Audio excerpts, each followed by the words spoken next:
Boa tarde a todos. Estamos mais uma vez aqui para dar continuidade aos estudos do Evangelho segundo o Espiritismo e vamos estudar o capítulo 17, Sede Perfeitos. Nós estamos nos três últimos itens, né? Os superiores e os inferiores, o homem no mundo e cuidar do corpo e do espírito. Hoje houve um imprevisto da Fátima e eu estou substituindo ela nesse estudo de hoje. Então vamos rogar aqui ao Dr. Erma, aos amigos espirituais da Casa do Caminho, para que possamos ter um bom estudo, com tranquilidade e um bom aprendizado para todos nós. Que assim seja, graças a Deus. Aqui nós vamos falar, né, do primeiro item, os superiores e os inferiores. Então, eu queria começar, como a gente já está no final do capítulo, né, eu vou dar uma passada no item 1, que é sobre a parábola a qual nós estamos estudando exatamente essa questão de seres perfeito. Então, o item 1 é o seguinte: amai os vossos inimigos, fazei o bem aos que vos odeiam e orai pelos que vos perseguem e caluniam.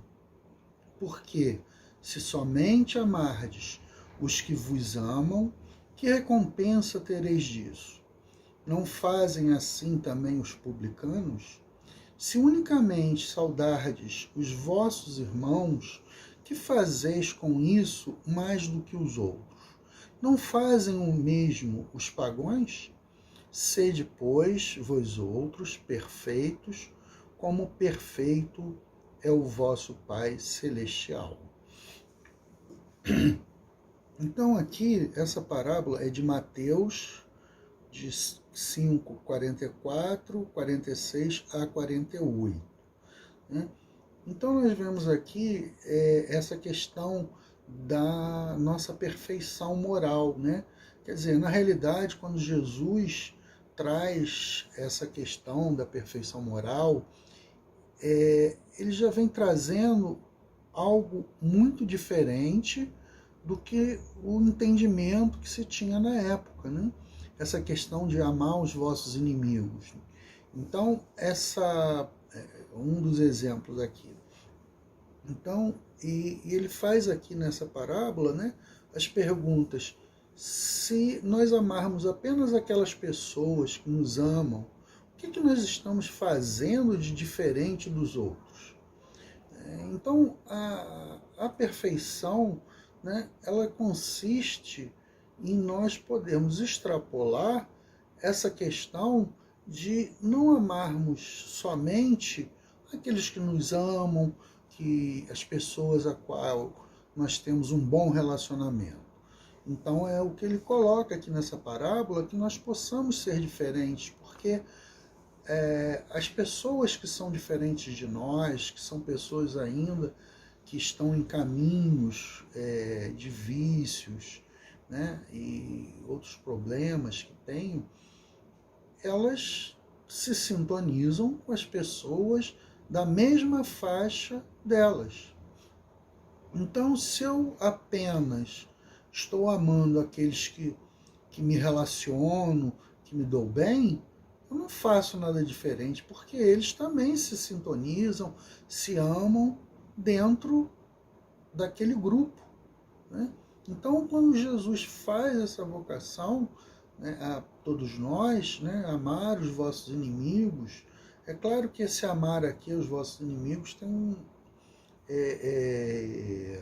vamos dizer assim, um outro contexto. Não é amar como se ama alguém querido, mas pelo menos não querer o mal, orar para que essa pessoa possa ter um caminhar melhor, poder, né, querer o bem para esta pessoa. Não que nós vamos ter aquela afinidade como temos com aqueles que nos querem bem. Né? Então isso é para a gente ter uma clareza.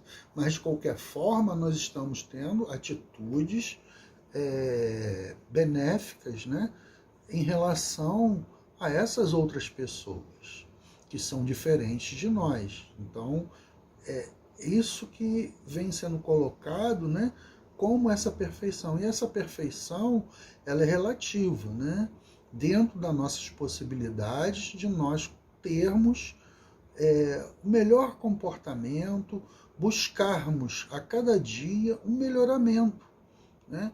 Então, quando Jesus, né, é que nós vamos falar aqui também do homem no mundo, né? Jesus se coloca como esse homem no mundo. Ele está junto a todas aquelas pessoas que estavam ali, mostrando que você tem que estar junto, né, aos seus semelhantes, para que você possa desempenhar uma das coisas mais importantes, né, que é o quê? A caridade. Né? E o princípio básico da caridade é o quê? A benevolência, a indulgência, a abnegação e o devotamento. Então, se nós acharmos, né, que é um dos itens que ele fala aqui, desse homem no mundo, porque nós estamos orando, porque nós estamos estudando, mas se nos colocarmos fora dessa sociedade, nós vamos ficar sem trabalhar essa questão da caridade. Por quê? Nós dependemos de estar junto com os nossos semelhantes, porque cada um precisa, tem necessidades, né, que nós podemos ajudar. Como é que nós vamos praticar a caridade se eu me isolar? Né? Então, eu não tenho como praticar essa caridade com isolamento. Né? Então, essa proposta aqui de ser de perfeitos é o quê? É que nós tenhamos um aperfeiçoamento moral e o intelectual, né? Para que nós possamos ajudar a cada vez mais os nossos irmãos que estão em condições ainda morais e até mesmo intelectuais abaixo de nós. O que nós podemos fazer pelo nosso semelhante. Né? Então, a gente tem essa ideia de que, como ele coloca aqui, da questão da caridade, né, que é o que realmente faz com que nós possamos nos desenvolver moralmente, né, nós necessitamos do outro. Né? E aqui ele começa aqui no item 9, né, os superiores e os inferiores. Então, dentro desse item, a gente tem esse entendimento, né, que nós estamos em determinada posição em que vão existir pessoas que estão acima de nós, com autoridade ou então até riquezas, e que têm, né, essa questão dessa autoridade acima de nós. E nós estaríamos numa condição inferior a essas pessoas. Mas tem outras pessoas que também estariam abaixo de nós e nós estaríamos superior a essas, né? Uma questão relativa em termos de conhecimento, né? De uma conduta moral, né? E no item 9 ele fala assim, a autoridade, tanto quanto a riqueza, né? Ele pega essas duas relações, é uma delegação de que terá de prestar contas. Então todas essas pessoas que nós vemos com autoridade, elas vão prestar contas, assim como da riqueza, né? E ele coloca aqui, né? Não julgueis que lhe seja ela conferida para lhe proporcionar o vão prazer de mandar. Tá? Então, quando nós temos autoridade, não é para esse destino, de querer mandar, né? De ser aquela pessoa que está conduzindo as coisas. Essa autoridade, que ele vai falar aqui mais embaixo, é para que nós possamos fazer o melhor possível para aqueles que estão subordinados a essa autoridade. Então, que nós possamos usar dessa autoridade para ajudar a essas almas ao caminho do bem. Foi isso que Jesus fez. Ele tinha uma autoridade moral, trouxe todos os exemplos para todos nós, né, para nos conduzirmos ao bem. Até hoje nós estudamos as passagens de Jesus, né? Então vocês vejam que a autoridade dele, que o exemplo que ele estava, aquele homem, né, que estava ali, aquele espírito encarnado, estava no meio do povo, levando uma condição de poder fazer com que essas pessoas, através do seu exemplo, pudessem se melhorar.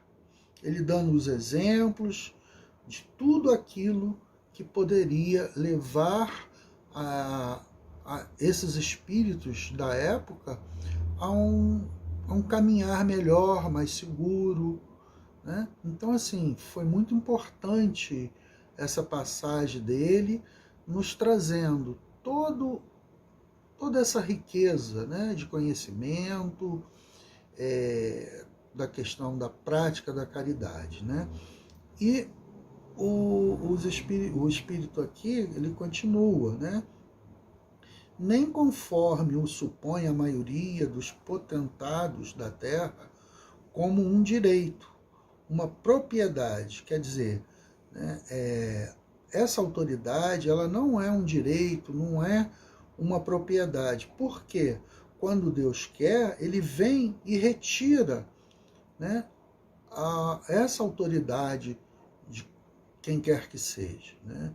Então, se fosse um privilégio inerente às suas personalidades, seria inalienável. Quer dizer, quando eu tenho alguma coisa, ninguém pode me tirar, né? Então, como essa autoridade ela pode ser tirada, então ela não me pertence.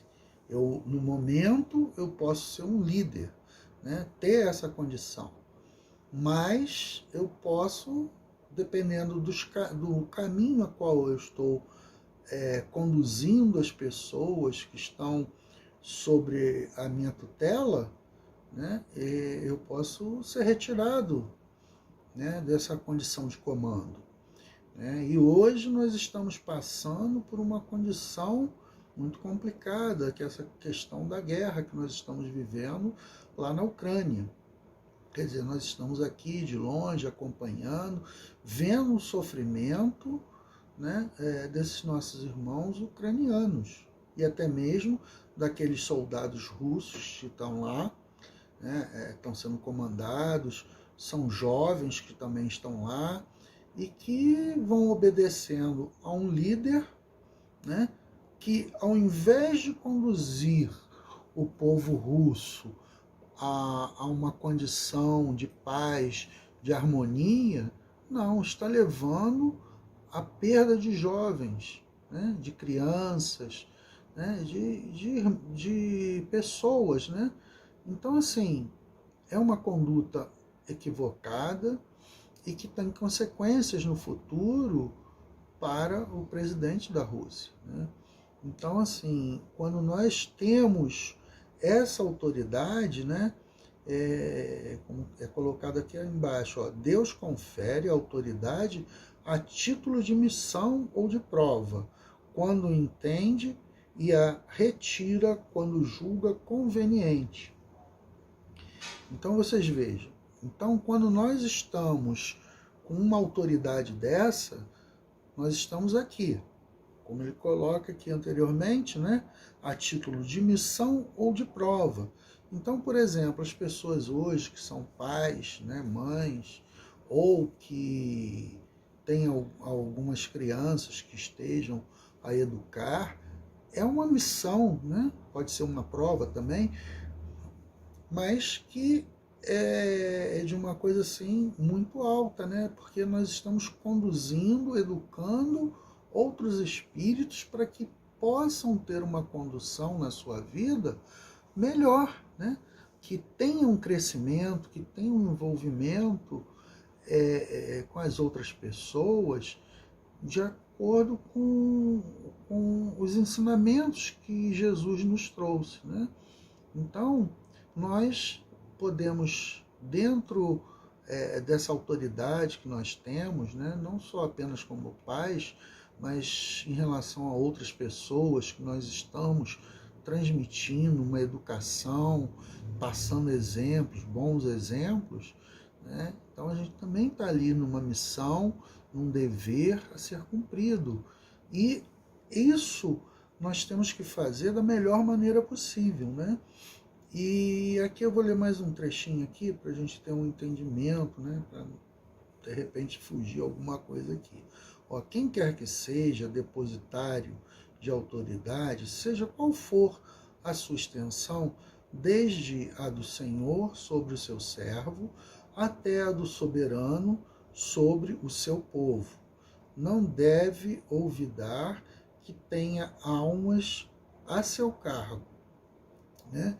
Quer dizer, as pessoas ali não está um cargo dele, que responderá pela boa ou má diretriz que dê aos seus subordinados, e que sobre ele recairão as faltas que estes cometem, os vícios a quem sejam arrastados em consequência dessa diretriz ou dos maus exemplos, do mesmo modo que colherá os frutos da solicitude que empregar para conduzir ao bem. Todo homem tem na terra uma missão, grande ou pequena, qualquer que ela seja, sempre lhe é dada para o bem. Falseá-la em seu cumprimento, em seu princípio, é, pois, falir ao desempenho. Assim como pergunta ao rico: que fizeste da riqueza que nas tuas mãos deverá ser um manancial a espalhar a fecundidade ao teu derredor. Também Deus inquirirá daquele que disponha de alguma autoridade. Que uso fizeste dessa autoridade? Que males investiste? Né? Que progresso facultaste? Né? Se te dei subordinados, não foi para que os fizesses escravos da tua vontade, nem instrumento dóceis aos teus caprichos ou à tua cupidez. Fiz-te forte e confiei-te os que eram fracos, para que os amparasse e ajudassem a subir ao seu meio. O superior que se acha compenetrado das palavras do Cristo, a nenhum despreza dos que lhe estejam submetidos, porque sabe que as distinções sociais não prevalecem às vistas de Deus.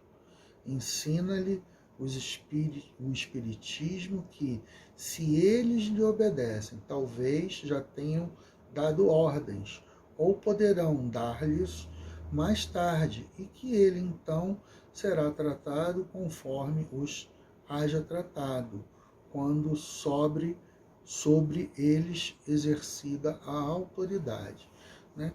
Então, essa autoridade é para que nós possamos levar aquelas pessoas que estão ali sobre essa autoridade para um caminho do bem, que essas pessoas que são, como ele coloca aqui, né, que eram mais fracas, e que nós que estamos nesse nível, né, a quem está com essa autoridade, era para amparar e ajudar a essas pessoas a subirem.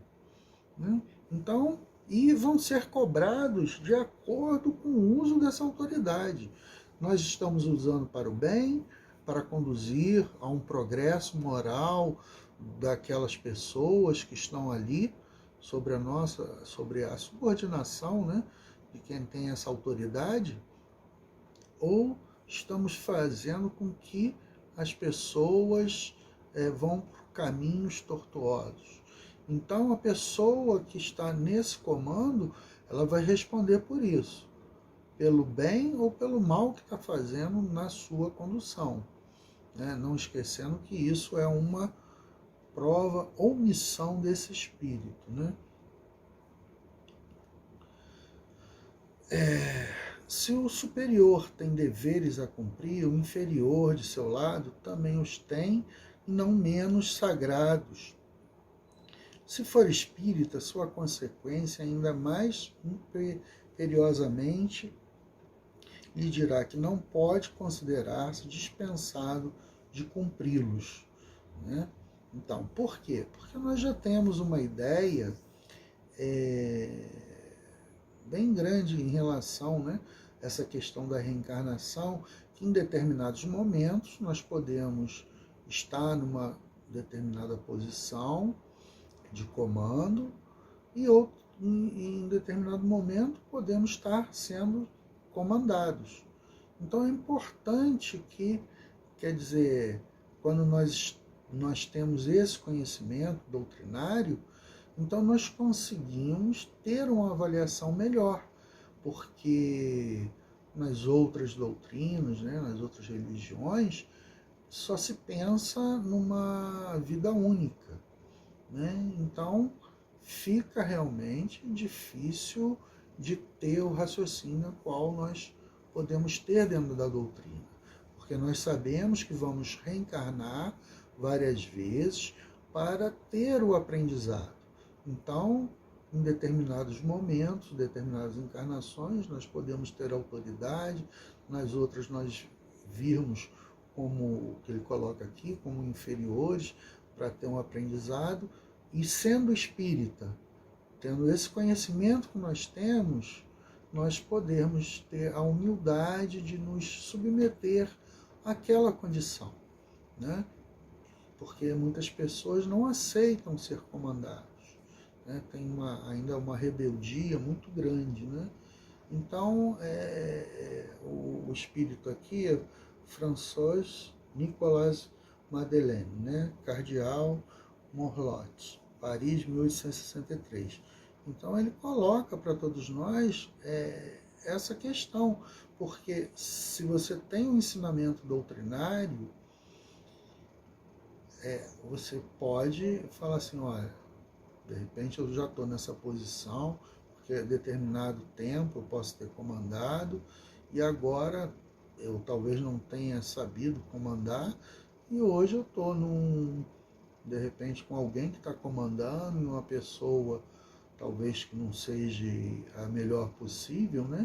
Mas aquilo ali é um aprendizado, para que a gente possa nos modificar perante, né, a uma outra situação, né? Ora estamos sendo comandados, outra hora comandamos, então para que a gente possa aprender os dois lados, né? Então a reencarnação, ela traz isso para todos nós.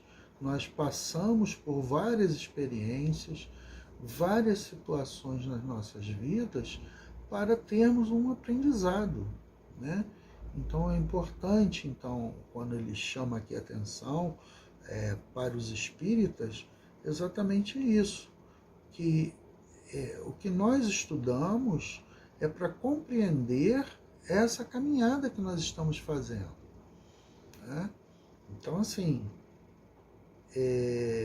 não é haver uma, como ele coloca aqui, termos uma resignação, né? O Espiritismo lhe ensina a resignar-se. Então é importante essa resignação diante de nossas provas, diante das nossas missões, né? Deixa eu ver aqui.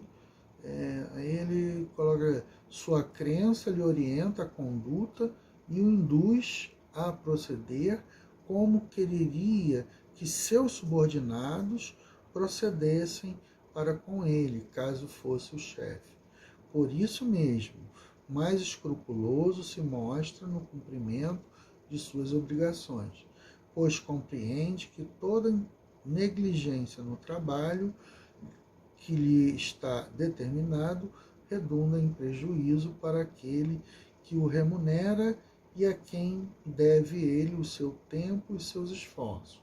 Numa palavra, solicita-o o sentimento do dever, oriundo da sua fé, e a certeza de que todo afastamento do caminho reto implica uma dívida que cedo ou tarde terá que pagar. Né? Então é por isso que ele chama a atenção dos espíritos, né? Por essa compreensão que nós temos que ter diante da vida. Né? Sempre nós estamos trocando de posições para um aprendizado. Né? Aí ele coloca aqui, eu trouxe aqui do Leon Denis, do Grande Enigma, que ele coloca o seguinte: todos os seres estão ligados uns aos outros e se influenciam reciprocamente. De igual maneira, na escala da vida, todas as almas estão unidas por múltiplas relações. A solidariedade que as liga funda-se em identidade de sua natureza, na igualdade de seus sofrimentos através dos tempos, na similitude de seus destinos e de seus fins.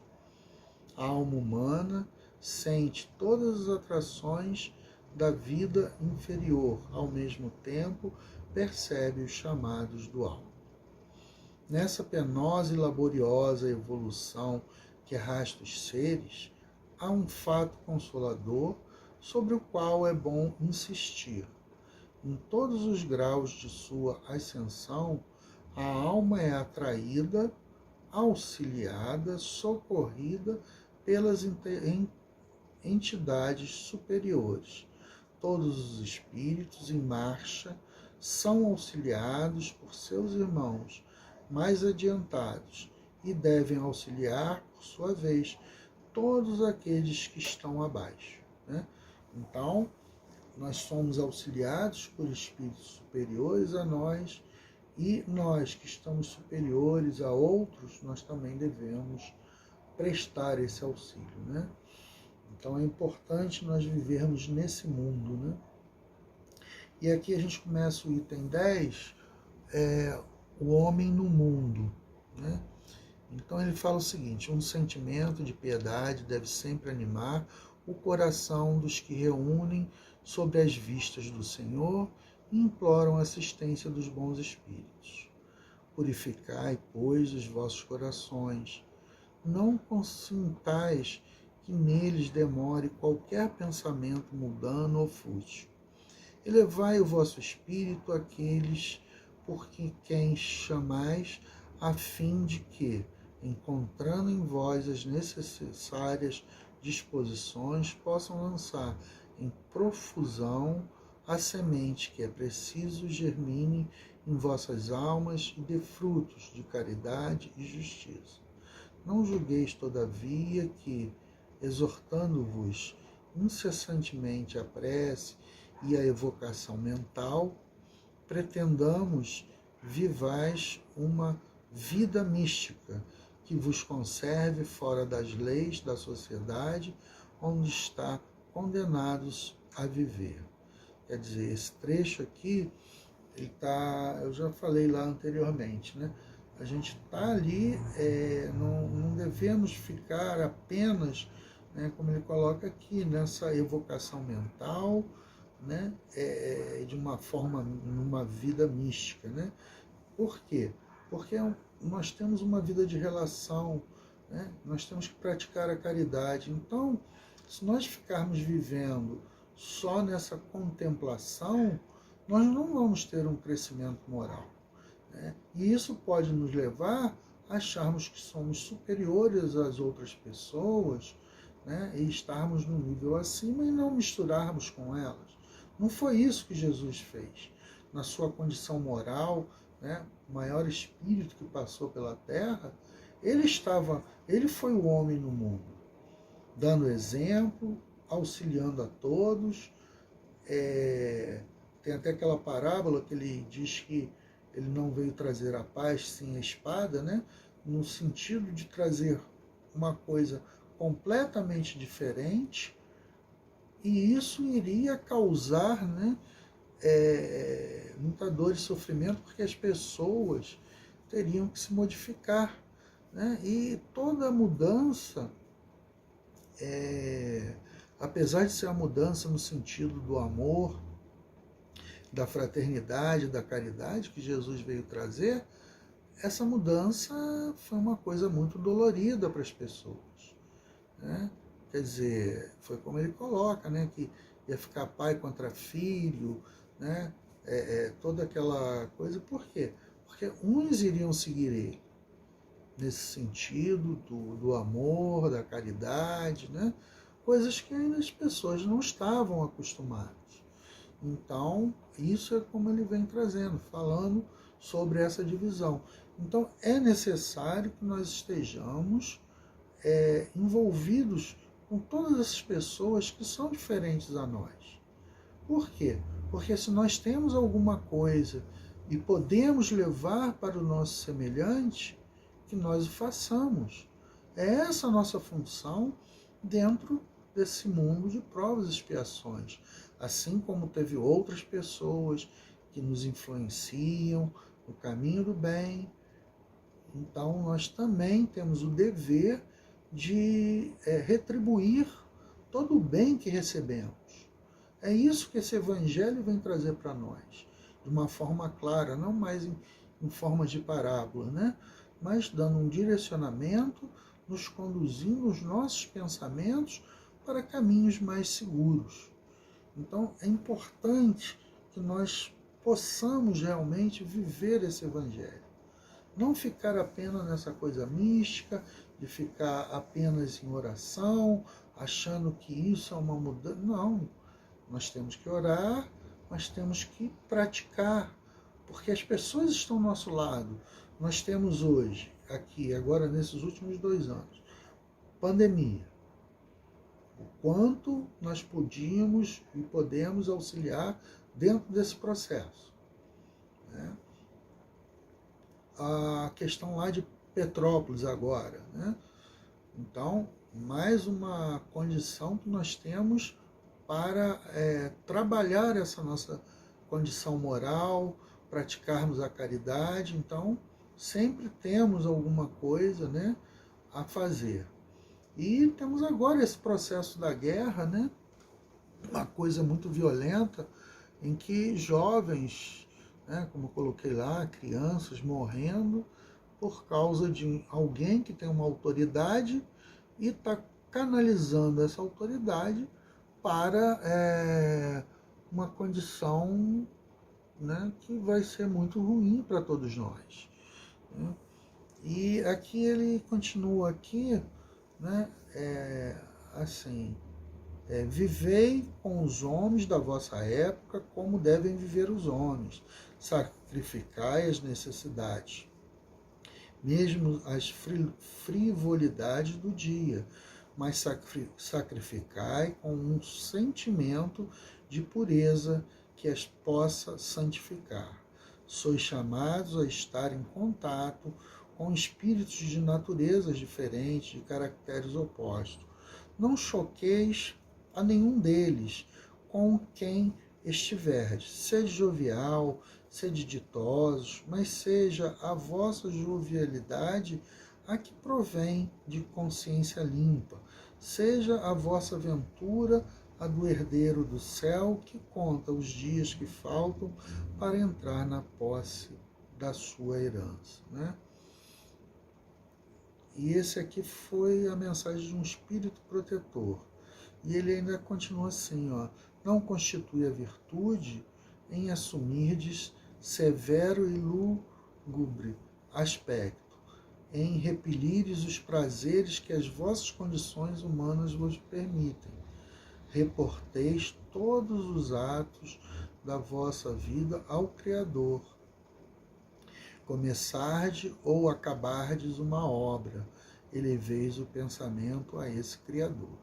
Quer dizer, ele fala aqui para nós também participarmos da vida, né, os prazeres que o mundo nos dá, mas que a gente tenha, né, sabedoria de poder escolher esses prazeres, né? Que não leve a gente a um caminho tortuoso, né? E um troço que me chama a atenção é essa questão, né? Toda vez que nós começarmos uma obra ou terminarmos, a gente sempre levar o pensamento ao Criador, né? A perfeição está, esta toda, como disse o Cristo, na prática da caridade absoluta. Os deveres da caridade alcançam todas as posições sociais, né? Porque você não necessita apenas de dinheiro para fazer a caridade, né? Então é importante que nós possamos fazer isso, né? E aí tem aqui um outro trecho que eu coloquei, né? Aquele, pois, que se isola, priva-se voluntariamente do mais poderoso meio de aperfeiçoar-se, não tendo de pensar senão em si. Sua vida é de um egoísta, né? Então, quer dizer, como eu já tinha colocado, nós necessitamos de estar nesse mundo, convivendo com essas diferenças que nós temos para podermos aprender, né? E podermos praticar a caridade, né? Porque não tem outro jeito. E isso vai nos trazer uma condição de nós podermos nos melhorarmos, né? E aqui, ele vem aqui no terceiro item, cuidar do corpo e da alma, né? Então, já começa assim, ó, consistirá na maceração do corpo a perfeição moral, né? Então, aí ele vem aqui dar dois exemplos, né? Dos ascetas, que tem por base o aniquilamento do corpo, e dos materialistas, que se baseia no rebaixamento da alma, né? Então ele coloca como duas violências tão insensatas quanto a outra, né? Então, assim, a gente entender que nós temos uma programação reencarnatória. Então nós vamos vir com o nosso corpo físico sadio para cumprir determinadas missões, ou como prova. E nós necessitamos desse corpo sadio. Não adianta eu pegar e não cuidar do meu corpo. A gente tem que ter um equilíbrio entre o cuidar da alma, né, e o cuidar do corpo. Por quê? Porque a alma se serve do corpo para vir passar pelas suas provas, né? Então ela necessita desse corpo que esteja o mais são possível, dentro do que ela necessita passar. Então não somos nós que devemos destruir esse corpo físico, por todo um excesso de uma série de situações que nós cometemos, das mais simples. A primeira que eu vejo, assim, bem simples, é não se alimentar direito, né? Então, dependendo dos abusos da alimentação, nós destruímos o nosso corpo físico. E nós não vamos poder cumprir, né, esse planejamento reencarnatório, porque de repente as nossas forças físicas, todo um problema de saúde causado pelos nossos abusos, né, diante de alimentação, de vícios, né, de todo e qualquer coisa que nós podemos danificar o nosso corpo, né? Então, assim, se nós precisamos dele, fica difícil, né, cumprir aquilo que foi planejado no plano espiritual. Então, que nós possamos ter um equilíbrio entre nós podermos trabalhar a questão do espírito, da alma, né? A gente tem lá, podemos estar ligados, né, a uma casa espírita, trabalhando, nos desenvolvendo, estudando, aprendendo. Então nós temos que ter esse momento de crescimento espiritual, E temos também que cuidar do nosso corpo. Então eles estão muito interligados e cada um tem uma determinada função. O espírito, né, a alma, ela utiliza do corpo para realizar as coisas que necessita, né? Então, assim, nós não podemos descuidar disso. Então, essas duas condições que ele bota aqui, dos ascetas que querem o aniquilamento do corpo, né? Que acha que toda a culpa é do corpo, né? Tudo que ocorre de ruim que ele faça, né? Então ele se automutila, né? Achando que é o corpo que está fazendo. Não, o corpo, né? O corpo físico está a comando do espírito, da nossa alma, né? Então, que a gente possa trabalhar isso de uma forma mais sensata, mais tranquila, né? Que nós necessitamos desse corpo, né? Aí ele bota aqui, ó, amais, pois, a vossa alma, porém, cuidai igualmente do vosso corpo, instrumento daquela, né, da alma. Desatender às necessidades que a própria natureza indica é desatender a lei de Deus. Não castiguei o corpo pelas faltas que o vosso livre-arbítrio o induziu a cometer e pelas quais ele é tão responsável quanto um cavalo mal dirigido, pelos acidentes que causa. Sereis, porventura, mais perfeitos se, martirizando o corpo, não vos tornardes menos egoísta, nem menos orgulhosos, e mais caritativos para com o vosso próximo? Não, a perfeição não está nisso. Está toda nas reformas por que fizerdes passar o vosso espírito. Dobrai-o, submetei-o, humilhai-o, mortificai-o, esse o meio de tornardes dócil à vontade de Deus e o único de alcançardes a perfeição. Georges, Espírito Protetor. Né? Então, nós ficamos por aqui.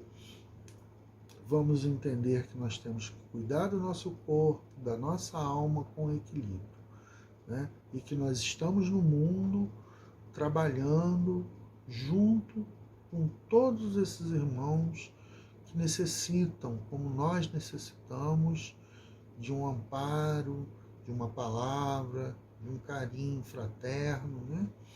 E que nós, com a nossa autoridade, que nós possamos conduzir aquelas pessoas que estão sobre a nossa tutela para o caminho do bem, do amor, né? E levarmos essas pessoas a um caminho de maior segurança, né? E assim a gente termina por aqui. Que Deus nos abençoe e que possamos aqui ter aprendido um pouquinho mais com esse estudo. Que assim seja, graças a Deus.